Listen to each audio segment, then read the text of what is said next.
Mon domaine d'étude est la physique de la matière condensée et plus particulièrement la cristallographie. J'étudie ainsi la structure de la matière à l'échelle atomique.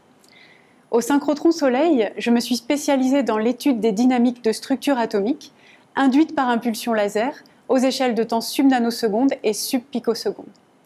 Les photons du laser que j'utilise ont une énergie de l'ordre de 1,5 électronvolts et interagissent avec les électrons dits de valence, responsables des liaisons chimiques, du magnétisme et des propriétés de conduction électrique.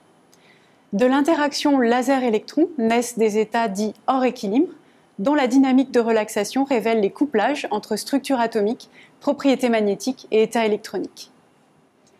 J'étudie les dynamiques structurales photoinduites à l'aide de la diffraction des rayons X dans un schéma dit pompe-sonde. L'échantillon est placé au centre de ce diffractomètre. Cet échantillon est tout d'abord soumis à une impulsion laser d'excitation. Sa structure atomique est ensuite analysée après un temps ΔT via une impulsion de rayons X. Les rayons X sont diffractés par l'échantillon et détectés via un détecteur bidimensionnel. Les impulsions de rayons X sont majoritairement produites par des accélérateurs d'électrons. Au synchrotron Soleil, des paquets d'électrons tournent dans un anneau de stockage et produisent des impulsions de rayons X tangentiellement à leur trajectoire. Nous utilisons ces impulsions au niveau des lignes de lumière. Pour effectuer mes recherches, j'utilise les synchrotrons dans une configuration spéciale destinée à produire des impulsions de rayons X d'une durée de 100 femtosecondes. Ces impulsions ultra courtes nous permettent de mettre en évidence des transitions de phase photoinduites ultra rapides et d'étudier leur mécanisme.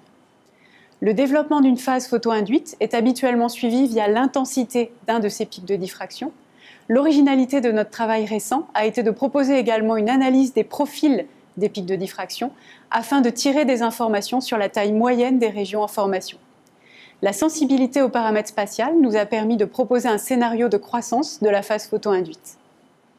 Cette nouvelle représentation des transitions de phase apporte un lot de questions sur la distribution de taille des régions photoinduites, la dimension et la structure des zones d'interface avec la matrice, ainsi que le rôle des défauts.